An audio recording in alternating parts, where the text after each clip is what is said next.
Welcome back to Real Phonies, where we take a love for movies and television and combine it with very little knowledge about movies and television. I'm your host, Christian. Join with me and my co-host, Joseph. Yellow. Jehu. What's up? Ian. Hey, what's up, guys? Back again for part 2 of our big dumb action movie director showdown. We spent too much time on Michael Bay. We ran out of time for anything He's very else. divisive. Way too much time.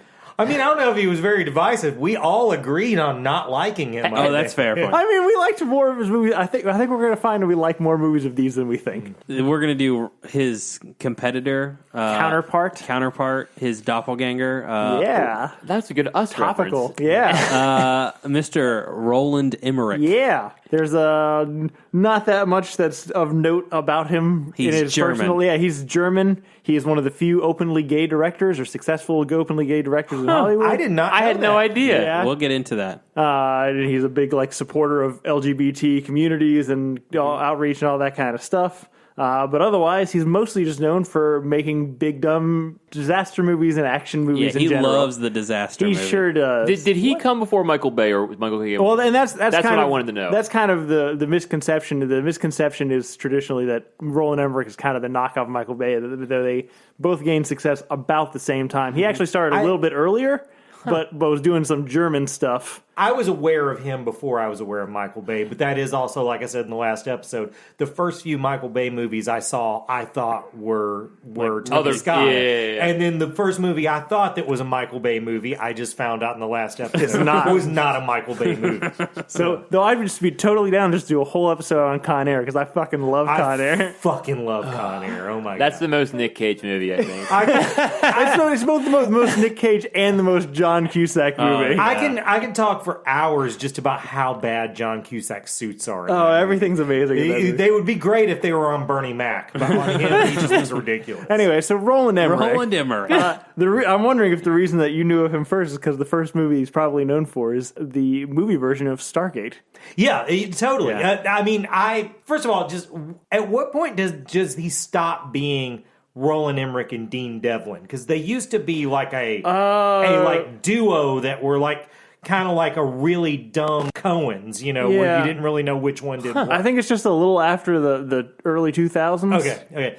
But yeah, I remember seeing this movie, and I remember thinking, that wasn't a good movie, but I want this guy to make a good movie, because he was the first guy to really use CGI special effects in that kind of big spectacle. It'd been dinosaurs and liquid assassins at that point, but we had not really seen spaceships and shit. And I was kind of rooting for this movie because it had that guy from The Crying Game in it, and I wanted him to be a thing, and he did not become a thing. Is that James Spader? Because James Spader's in it. James Spader's in it. I'm talking about the guy who's I'm having very vague memories of it, but I think he was the head of the Egyptians from another dimension. I've not seen this movie. You haven't seen it? No. I like Stargate. This is Kurt sort Russell? of what? Isn't it Kurt Russell? Kurt Russell's in it. Yeah, the guy I'm talking about, he was, spoilers for The Crying Game, but he has a very feminine appeance. So, Jay Davidson. Jay Davidson, That's right. There you go. Yeah.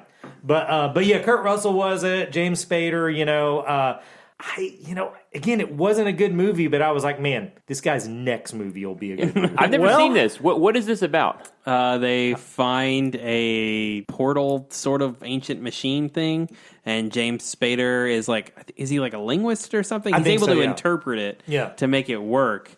And they travel, and it turns out there's these aliens that have been visiting us, which is and everything's super Egyptian, which is why Egyptian shit is Egyptian, because they gave all their technology to them. And Kurt Russell wants to blow up an atomic bomb and kill the aliens before they come invade us or something like that. I think it's his motivation. Yeah, and it was science guy versus military guy, and it had a stylistic look to it. Sounds like a James Cameron movie. It sounds very 80s. Was it an 80s movie? No, it was mid 90s. Okay.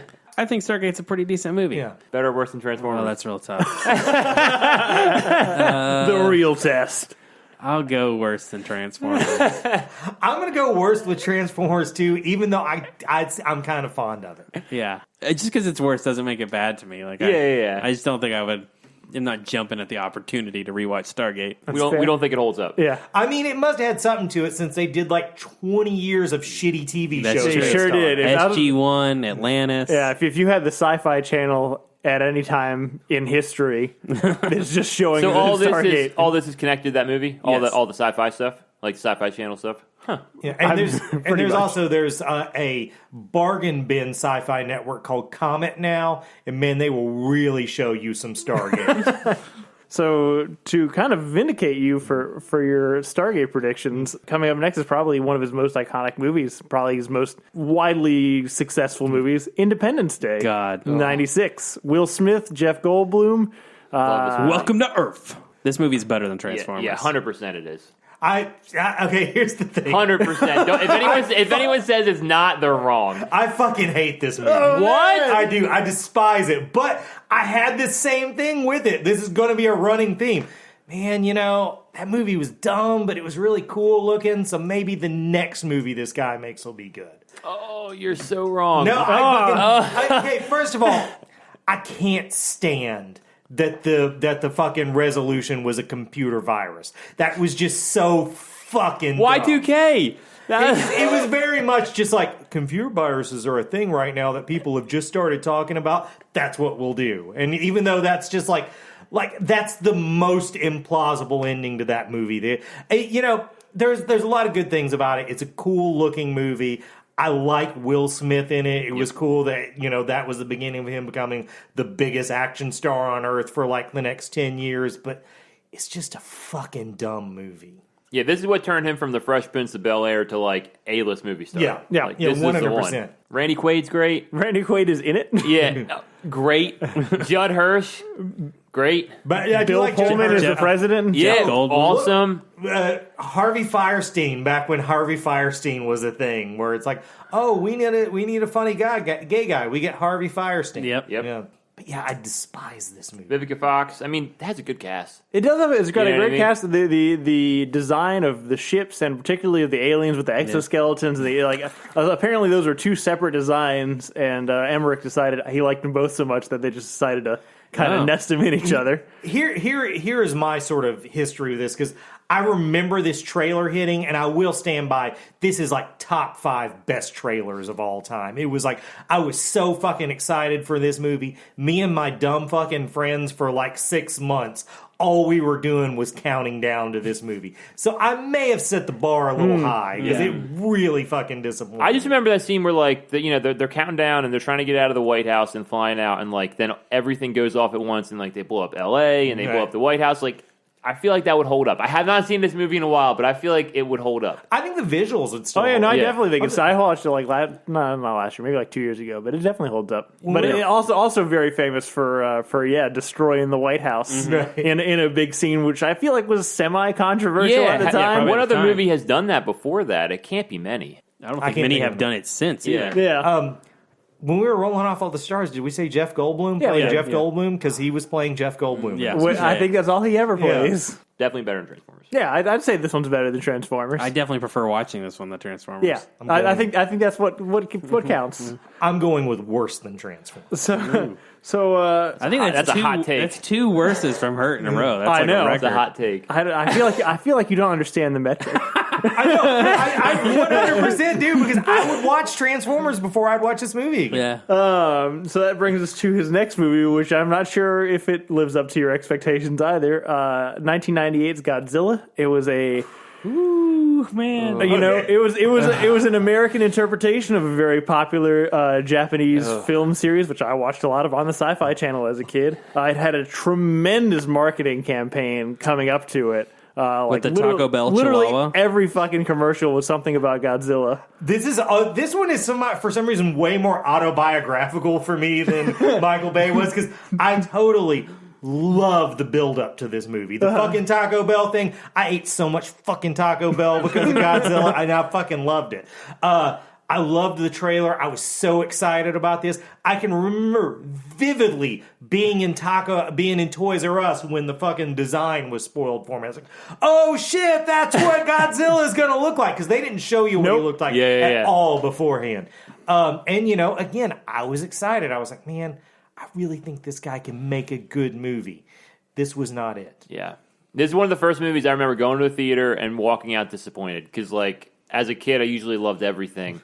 But I was like, that was a fucking piece of shit. Yeah. Like the only thing I like, the only thing I like about this movie is the Puff Daddy song with Jimmy Page. Yeah, that was. And that's a dope fucking. I forgot about that song. And that's a dope fucking song. Well, actually, it has a good soundtrack. The Rage Against the Machine song on it is pretty fucking dope too. Matthew Broderick. Yep. That French guy. Jean Reno. Jean Reno. Who Virgilia introduced me through The Professional. The Professional? Yeah. Hank Azaria. Hank Azaria is in this Good movie. call. I can't remember the name of the girl, but she is the absolute worst. Marie Patilio, someone I would not know. Yeah, this movie is bad. See, hot take, I really like this movie. I recognize it's not a good Godzilla movie, but I don't know, there's so many specific set pieces and just, I don't know, it's just... I do like the egg part. I thought that was a cool twist. Under Madison Square Garden, there's a bunch of eggs. I love that there's people who right now are still pissed that Godzilla was a girl. Yeah. That's my favorite part of this movie. I don't know. I mean, look, Matthew Broderick is not much of an actor per se, but I feel like the plot as a whole is pretty good. Again, it's not Godzilla, it's a giant fucking lizard. Yeah. But like the destruction of the New York, the helicopter chase through the skyscrapers, the like running away in the streets while the giant fucking footsteps are coming down. Hank Azaria is very funny. I love that the Madison Square Garden with all the eggs, and then all the French mercenaries go down and are trying to like exterminate them before they start hatching, but then they've already hatched and it's a fucking death match thing. I don't know. I fucking love the hell out of this movie. And you know what? I think the ending where he gets trapped in the bridge and they shoot him and he's like dying is like very fucking affecting. I'm a stand for this movie. I am on board. I always thought X-Men Origins was your worst take on a movie. You have now topped that with this Godzilla take. No, this is way worse than Transformers. I think this movie would be 100% better if it wasn't called Godzilla. I don't know, absolutely. That's what I'm saying. I think a lot of and also didn't star Matthew Broderick. I could probably just keep adding different things. I think it worse than Transformers. I do wonder why they wanted to do Godzilla, because I mean, Independence Day was just War of the Worlds that they didn't pay to make War of the Worlds. Why did they pay to make? Why didn't he make his own just big lizard movie? Yeah. Godzilla's supposed to fight Mutos. He's not fighting. You know what I mean? I think people didn't know if there would be a draw for monster movies that weren't like a known property. And I guess it's still kind of true. The only one we've really had that was successful would be Cloverfield. Right. Yeah. There's a few things about it. This movie was specifically written for Matthew Broderick, which is a fucking weird thing to say out loud. That is a bad decision. Well, I mean, he had been a big star, and he had in '98. But I would say he was on top. We were in the era of the big Tarantino comeback. That's true. That was a big thing of bringing an actor back from the. What got him famous? Ferris Bueller's Day Off. Okay, and he had some other things after that, but he hadn't had a thing in probably 7 or 8 years. Yeah. And it's kind of to your point. Roland, one of the things that Roland Emmerich had been really against is having like atomic breath, and they had to do kind of some wizardry after several producers like promised that it was going to be in there. But Roland Emmerich came back to say that this isn't a monster movie; it's a movie about an animal, which I feel like I don't know. That changes my perspective on it. It gets more that than it does a monster movie. Yeah, I'm on board with this movie. It's better than Transformers. Do we think this is better than the newer Godzilla? Oh no, it's worse. Okay, I'm just making sure we're all on the same page. I'm going to say this one's more entertaining than the new Godzilla. It's more exciting, but it's not a Godzilla movie, and that at least is a Godzilla. Yeah. Okay. Agreed. So that brings us to 2000, The Patriot, which is one of the few non-disaster movies on this list. The Mel Gibson one? Yeah, it's got Mel Gibson. Huh. It's got Heath Ledger. Jason Isaacs. Oh, Jason Isaacs good in that movie. It's what is it about? It's about a father in the revolutionary times who, what does he, not want to fight or something? He did horrible things during the French and Indian War. His wife had died, and he didn't want to leave his kids, and so eventually gets roped into leading a militia, which helped turn the tides, I guess. Yeah. They do like guerrilla warfare basically in the Revolutionary War. Another French guy in this movie that's not Jean Reno. I can't remember. There are other French actors. Oh yeah, that aren't the Napoleon guy. Yeah, that's a good point. Yeah, I like this movie. I didn't know this was him. Honestly, I didn't look at his. I like The Patriot a lot. It's better than Transformers to me. 100% I like better. this movie too. This is better than Transformers. I do remember that there's a Simpsons episode where where Mel Gibson makes a movie with Homer, and part of it was he impales a guy with an American flag. And I remember watching this just thinking it was fucking hilarious that Mel Gibson uses an American flag as a weapon in this. But this one mostly... I remember a lot of people didn't like it at the time because it's very historically inaccurate. Yes. But, I mean, it's not the most historically inaccurate movie that Mel Gibson's ever made. That would be Braveheart. This one floats by, on Heath Ledger's really likable in it. Yeah. Yep. Jason Isaac fucking rules in this movie. Rules of war. Jason Isaac's a great villain. Would you like to give you a lesson in the rules of war?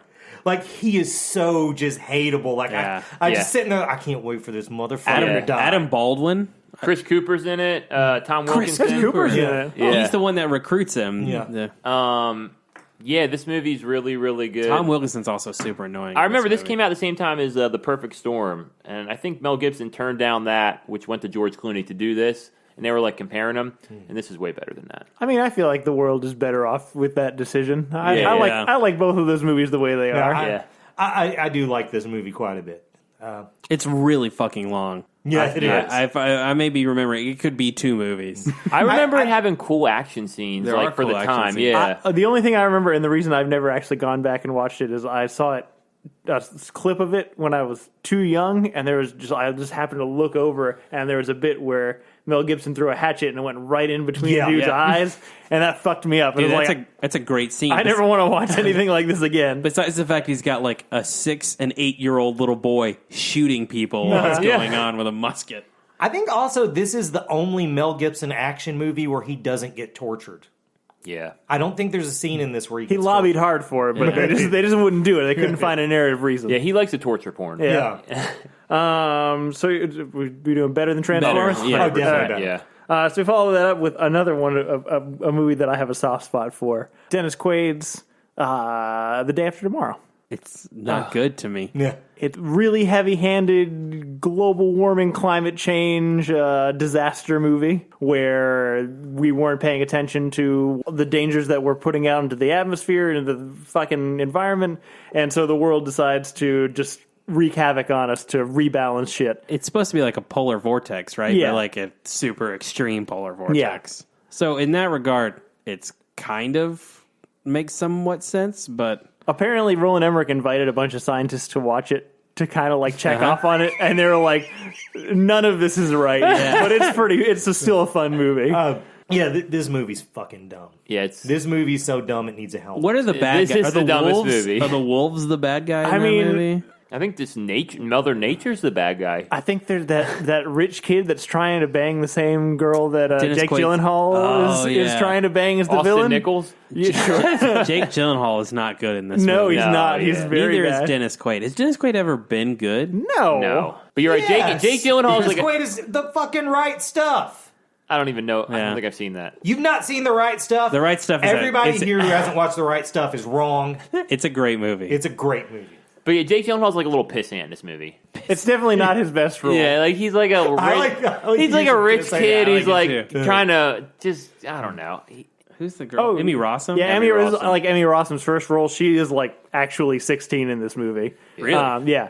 It was supposed to apparently be Lindsay Lohan, but she dropped out at like the last second, so they got Emmy Rossum. Emmy Rossum is a better decision. Oh, absolutely a better decision. Granted, I'm not sure that it really would have changed the outcome of this movie that much. What year did this movie come out? 2004. I had just feels moved later, but it's probably just because of 30 other. Yeah, it's also because 2012 came out in 2009, and it's the exact same movie.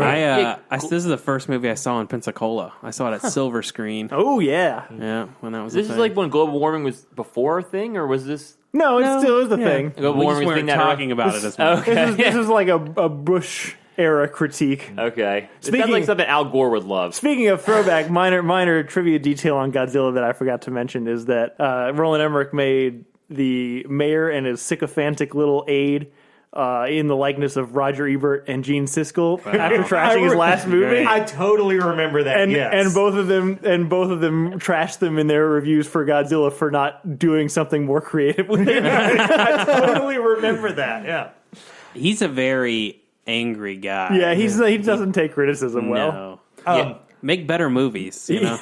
I did this on the last podcast, and now I'm going to do this on this. Roland Emmerich didn't make the 13th floor? Nope. Crazy. Misconceptions we're clearing up. Yeah.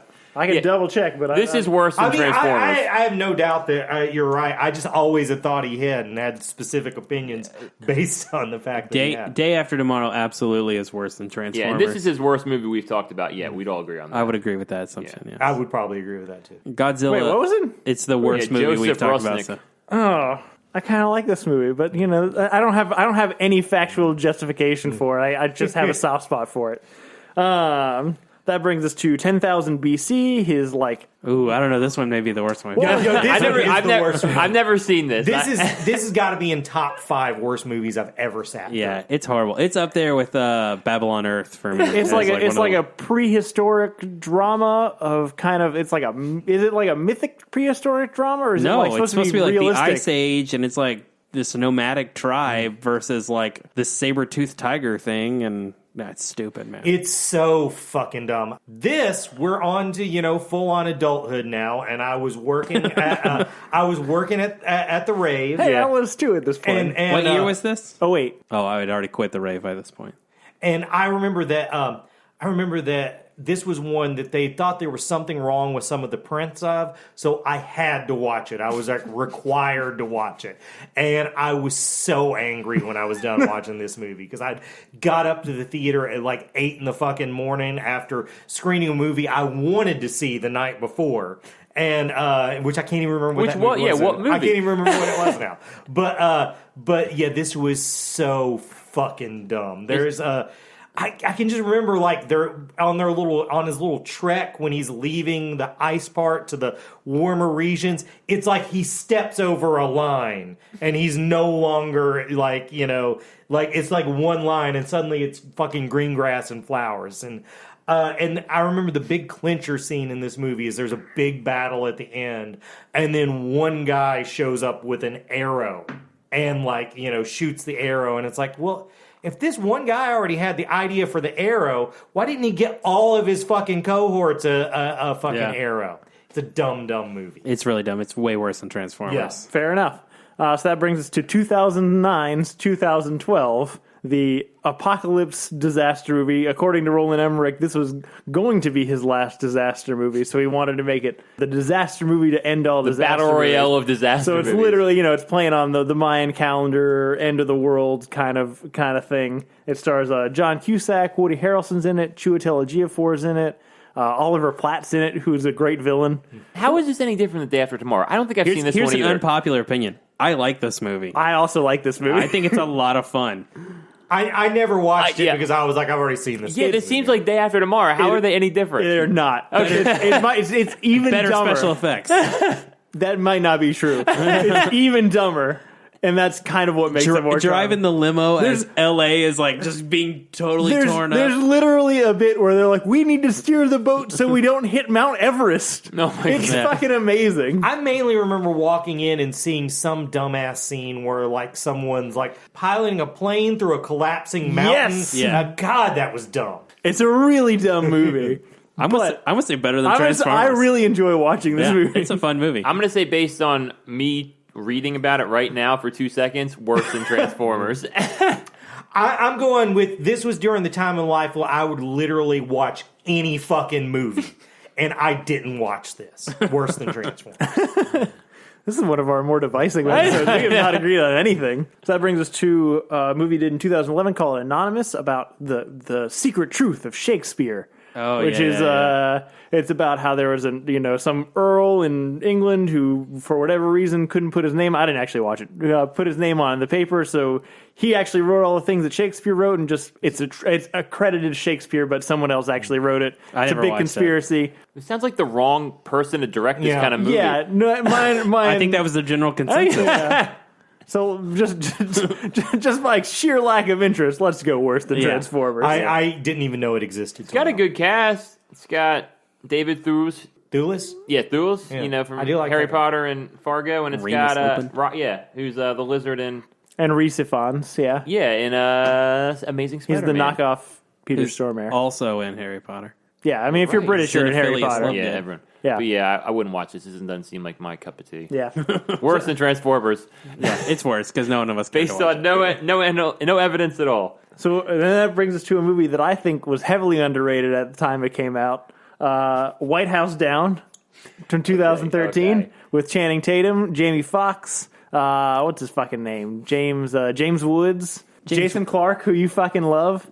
I do like, but this is the worst of the two movies. We go back to where they fucking disagree. Oh no, Olympus Has Fallen is way better than this shit. Hard disagree. Man, I'm playing into the trope that Joseph and I agree on everything. But I am with him on this. I fucking hate Olympus Has Fallen. Oh, I love Olympus Has Fallen. But I like this one. Here's the problem with this movie. Jamie Foxx is not good in it. Yeah. And Jason Clarke is doing that acting style where he just whispers and then yells at different intervals.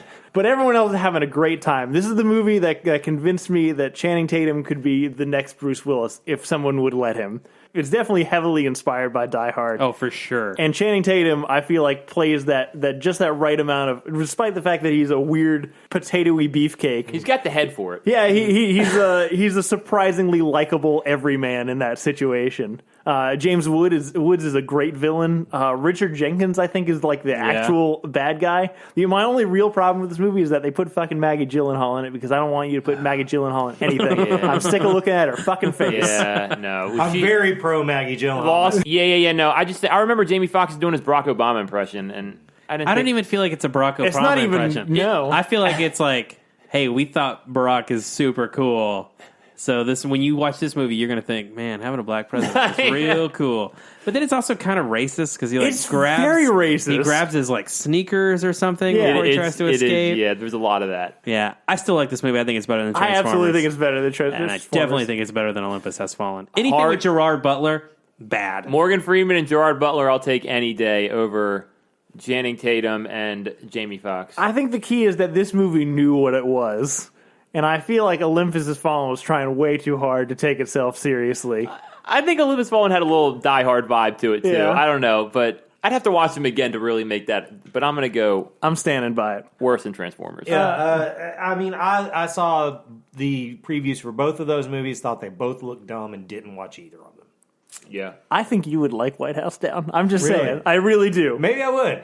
So that brings us to another movie that's kind of odd, but not that odd when you think about it, I guess. That Roland Emmerich directed a movie called Stonewall about the Stonewall riots in San Francisco. I thought it was New York. Oh, you might be right. It's in New York. I don't know. He likes to do a random serious movie every once in a while. Well, it goes back to what we were talking about in the beginning. He's a big proponent of the LGBT community, so he wanted to make a movie about Stonewall riots. It was not well received. It was pretty divisive. You're right. New York. That's what I thought. Who's in this movie? Let me look it up. Oh, I don't know anybody. Has anyone seen this? I didn't know it existed till just now. Me neither. Yeah. I remember wanting to see it, and then I remember like the hate being real strong about it, and that kind of like dissuaded me from watching it. I don't have much to say. I don't know. I can't say worse or better than Right. Fair enough. And that brings us to his most recent movie. Actually, his first real sequel of all the whole list. Independence Day: Resurgence. Oh god, A movie that probably didn't need a sequel. No, and it's so bad. It's really as terrible. good as the first one is. It's that bad. Yeah, Jeff Goldblum back. Yep. What's his face? Judd Hirsch is back. Bill Pullman's back. Judd Hirsch is still alive. Oh yeah, because he's on. He drives the bus at the end. See, this thing like turned into kind of Godzilla at the end. I think wasn't there like a really big alien monster? Yeah, there was. Yeah, like a giant. It didn't know what it missed what we liked about the first one. Will Liam Smith. Hemsworth is in this movie. Yep. Oh, and isn't No Will Smith. Jesse Usher? I thought it was Jaden Smith, but I don't think it is. It's like not the fake Jaden Smith, Jesse Usher. Let me look this up. Yeah, Will Smith was right in not doing this movie. Yeah. When did it come out? Recently. 16. It was like 2 years. He probably 2 years decided ago. to do Suicide Squad instead of this. Yeah, I think he did. And oddly enough, that actually probably was Actually a a better better decision. decision. This movie is way worse than Transformers, and it's so bad it almost kind of taints Independence Usher, Day. Good call. Yeah, I remember. Done. But yeah, it's bad. He's the guy who's in Shaft. He's the new Shaft. Yeah. I remember it being at the very end. Like, this is how bad he missed the mark. He thought they were going to get a third one because at the end of this movie, they're like, you know what? We're going to take the fight to them, and like trying to be like, we're going to do another one of these in space. That has never happened. I heard that originally he wanted to shoot them like back to back. But the studio was like, let's see. Let's put the brakes on that, Roland. Yeah, and I think they kill Will Smith off screen. I think he's like doing a test flight and it blows up. They give him a shitty fucking death. Yeah, and Jesse Usher's his son. Yep. Which it's completely. Vivica Fox is back in this too, the mom. But yeah, no, it's not good. I can't say much more than that. I never watched it. Didn't like the first one. I'm going to watch the second one. That's so I'm still giving you the evil eyes because you don't like the first one. I guess it's kind of hard to remember what all our opinions were about Michael Bay, but who do we think is better? Who wins our big dumb action director showdown? Oh, it's tough. I mean, look, Michael Bay has got The Rock, which is one of my favorite action movies in general. Yeah. But on the whole, I just enjoy watching more Roland Emmerich films. I don't know if it's maybe because they hit me at a sweet spot in my life because more of them are PG-13, and I watched them when I was more impressionable and idiotic, and now I can't overcome those opinions. Or maybe they're just better movies, but I'm going Roland Emmerich on this one. I'm going to go Michael Bay because I really only like two of those movies we just talked about, which is Independence Day and The Patriot. The rest are fucking trash. With Michael Bay, you're right. The Rock is the best movie, and Bad Boys 2 are probably the two best movies we talked about, I think. To me, at least. So I'm going a hard Michael Bay. I don't even think it's a question. I'm kind of with Joseph. See, like The Rock and Pain and Gain and Bad Boys 2, those might be the three best movies out of all of them we talked about, but there's just so many, and there's a run of Roland Emmerich. Like, I like Stargate, I like Independence Day, I like The Patriot. I'll watch Godzilla multiple times. I won't say I like it, but I have watched it on repeat. So I also feel like I kind of have to go Roland Emmerich, if not just he's more rewatchable to me than Michael Bay's movies are. Bring some sense to this. Okay. Here's the thing. This is very complex where I'm going with this. Okay. Michael Bay, 100%, I like more of his movies. I like The Rock. I really like The Rock. But, and Roland Emmerich, through that whole thing, I only liked one of those movies. I only liked The Patriot, which is probably the least Roland Emmerich movie. Yep.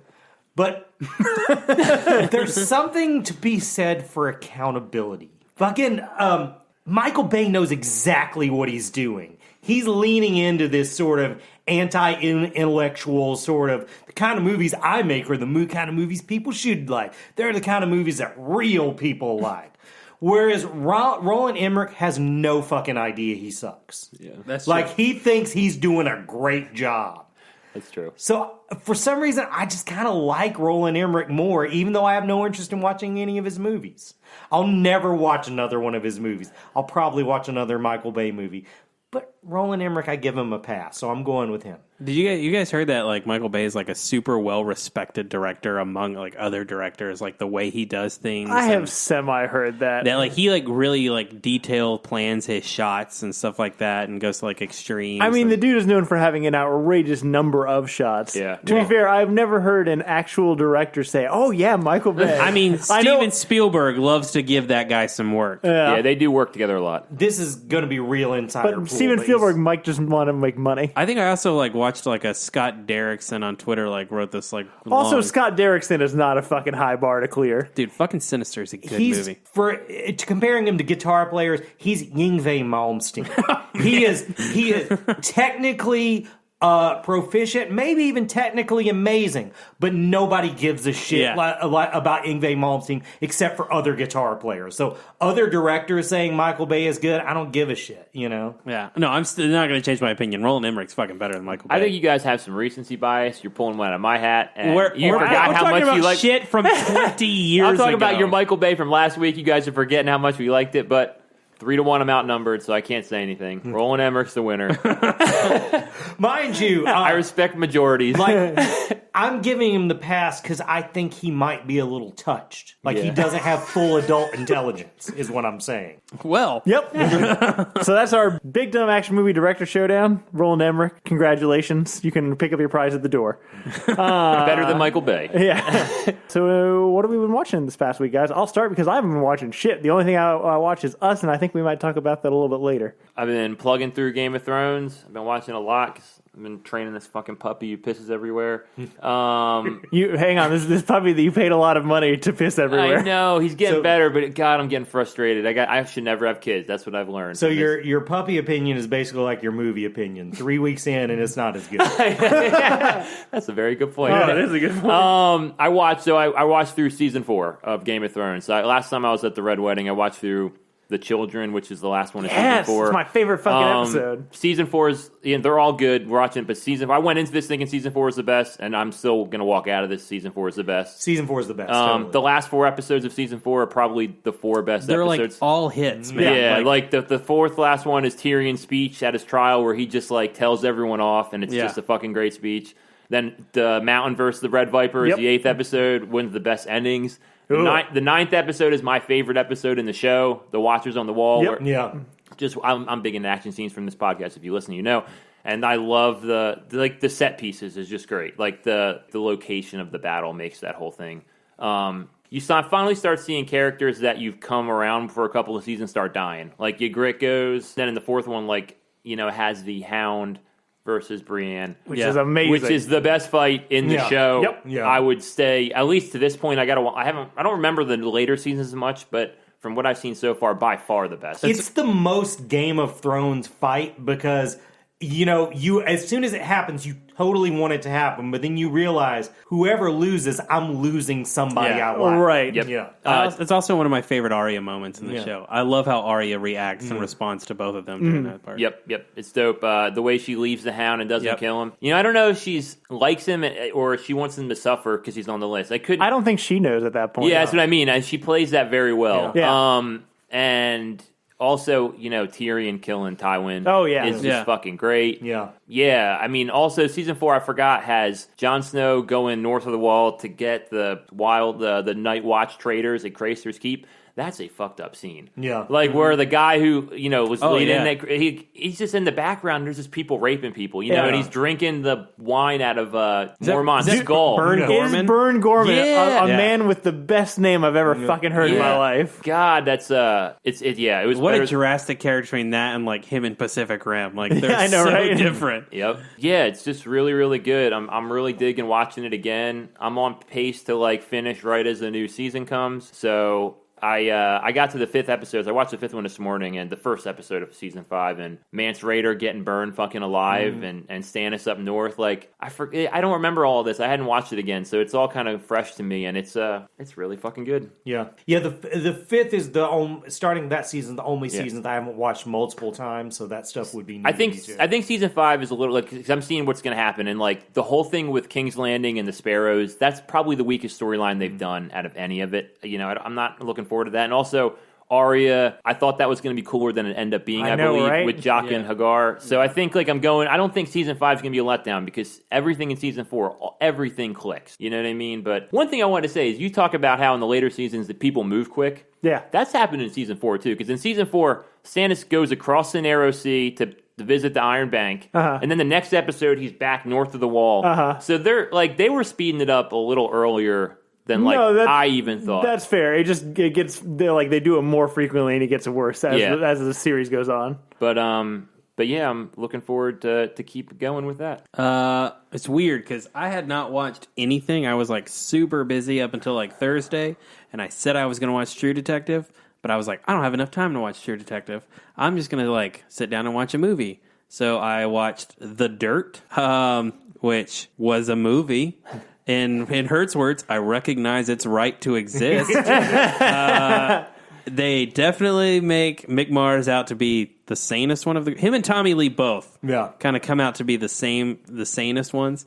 I'm glad they didn't really steer away from Vince's alcoholism or Nikki's drug abuse. But the movie was directed by Jeff Tremaine, and that guy has only made Jackass and Wild Boy shit, and that's very apparent in this movie. It's fine. I would say worse than Transformers, but that's the Motley Crue movie. Yes, that's already out. Yeah, it came out 2 weeks ago. You said Ramsey Snow's playing one of the. He plays Mick Mars, and he's a good choice. He's good as Mick in the movie. Machine Gun Kelly plays Tommy Lee, which is a good choice. Interesting. He looks like him. He does look it, but. Yeah. He's almost like a Bill and Ted impression. His version of Tommy Lee is. And so then I found like another 2 hours, and I watched Hellboy, and then also watched Hellboy 2 after that because I was just like, well, now I have to. So, you ready for the new one? They both hold up really well. I definitely think Del Toro has gotten better as a filmmaker, like story-wise, but man, that dude his fingerprints have never changed. Mm-hmm. Yeah. The Shape of Water and Hellboy have way more in common than I think people want to talk about, but both better than Transformers, both very good. I watched Us, which we're going to talk about possibly a little bit, and I finally saw Aquaman, and I really liked it. It's really dumb, but it's really entertaining. Yep. The lines of dialogue are super cheesy, and some are delivered super stiff, but that's what you get when Jason Momoa and Amber Heard are your two leads. The world building in that movie is cool. I want to give Amber Heard credit. I feel like Amber Heard is trying to put it in. I came out more sexual than I anticipated, but I feel like she is giving it a real attempt, and I don't think Jason Momoa is giving any attempt. I think it fit in perfectly with like those Independence Day blockbusters in the early 2000s. I would agree with that. It felt like that kind of movie. That's exactly what it is, and it's great. James Wan has some like really good camera work in some of the action scenes in that movie. I maybe they really did, but it felt like in the beginning they had de-aged the dad, but did not de-age Nicole Kidman, which I mean makes sense. But no, liked it better than Transformers. I'd watch it again. It's a tad bit long, and Patrick Wilson is a tad bit annoying in it. But disagree. I love how much he's just going for it. Oh, he's so cheesy. There's like a 3-minute clip on YouTube, which is just him like yelling. Yeah, I know. I think James Wan's dislike of adhering to physics makes him perfect for superhero movies. Yeah. You know, he should do more. I just think, I thought the Seven Kingdoms, like, that was handled well. Like, they all felt different, you know, and it's long, but, like, he did a lot of world building in that movie. Yeah, for sure he does. What I mean? And well. Yeah. I think it's I think the trenches, that you know, the shot, even though they do it in the trailer, the shot with the flare and all that all is, like, a gorgeous shot in that movie, but I dug it. Which Hellboy do you prefer? Controversial. I prefer Golden Army to the first one. Interesting. You know, even though I like the first one better, I can get into that because it's more of its own thing and it's more stuff that Del Toro was better at. Like, you know, that fantasy element, like Pan's Labyrinth. Yeah, you feel that more, I think, in that, and I think that plays more to his strengths than Hellboy 1 does. I also really don't like Rasputin in the first one. Like, I don't the guy playing it. Like, some words have like a German accent, some have like a Russian accent, some have no accent. I don't really care for it. I like him, but they should have got Jason Isaacs. Jason Isaacs would have been awesome, or Peter Stormare. Yeah. But the first one's got the clockwork Nazi guy. I love that guy. Yeah, that's a fucking cool ass villain. I also watched The Dirt. I liked it a lot more than you did, and I was set to be hostile for it because as I've said in an earlier episode, I'm a big fan of the book. And I basically said, if they don't put the dick burritos in here, they did not put the They put the reference, because there's that point where Nicky turns over and pulls a burrito out from his junk. Oh, you know what? I missed that. Yeah, it happens way later. Okay. I thought it was really good. Really good, Mike. I had a lot of fun watching it. Ramsey as Mick Mars. You had texted us about that you liked that. I really liked it. He was really good at playing that. I'm slightly above this, but I'm also kind of a shitty guy myself. You know what's funny is, like, you look at Mick Mars today, and his Mick Mars in the movie, you could see becoming that guy. Yeah, totally. He looked the part really well. It was hit and miss on the portrayals. I didn't even know it was Machine Gun Kelly, but he really got the Tommy Lee movements down. He looks like Tommy Lee playing drums. On the other hand, the kid playing Vince cannot lip sync at all. Like, it's so obvious that his mouth is moving and Vince Neil's voice is coming out. You know, but it did a good job of portraying that these were like the 4 worst people on Earth. And they do really good stuff with the, you know, like breaking the fourth wall narrative and stuff. Particularly there's a sequence where they just go over a Tommy Lee day of just the havoc he wreaks in 24 hours. That is a great bit. I fucking loved that sequence. My main thing about it is, man, I wish it would have had a, like, theatrical budget so they could have put more into the performances. Because whereas, and boy, am I happy to be bringing this up, Bohemian Rhapsody's performances, like, look really real, and these look like putting on a performance that's supposed to look and there's real. so few of it in there. Yeah. Like, you never really get, like, Tommy Lee in the drum set and stuff like that. Right, you don't really get to see the fucking flip around. Like, that's the whole point of putting this thing to a visual. You even throw in the line about it, yeah, and then you don't really show it. I thought it was. I was surprised they didn't go into the Pamela Lee sex tape. I was surprised by that as well. Because you covered that time period. Yeah. I mean, because that happened before the reunion. And I like that. They did a redemption arc, but it was like just jerk off motion. That was like, all right, the last 4.5 minutes of this movie will give them some sort of redemption, but who gives a shit, really? So I like that about it. But yeah, I thought this was a fun movie. I'd probably watch it again. I liked it better than Transformers. Also, last week, did we talk about the Zack Snyder craziness? We had talked about it off air. We just had a really fucking long episode, so we never actually talked about it. Because I was just so amused by that, and this guy's also came up a lot on the podcast, but his Alex Jones sort of way that he presented it of, you guys don't know the real thing that's going on. Like, fucking Alfred had met him in Deep Throat outfit in a parking garage and told him, Batman really has missiles on the Batmobile that he killed hundreds of people with and did billions of dollars worth of property damage. For those of you who are not aware what Hurt is talking about right now, Zack Snyder had he's had a lot of recent interviews where he's just he's gone off the rails. Really gone off the rails about his Batman versus Superman. Was it his Justice League? Both. Yeah, both. I mean, Batman vs Superman is where he kills his version of the DC universe. What he thought it was going to be. Where he... it was basically you're living in a fantasy world if you don't think your heroes kill people. Yeah. And I was thinking, well, no, I'm not living in a fantasy world. I'm watching a fantasy world where men can fly and and wear tights for fucking fun. Right.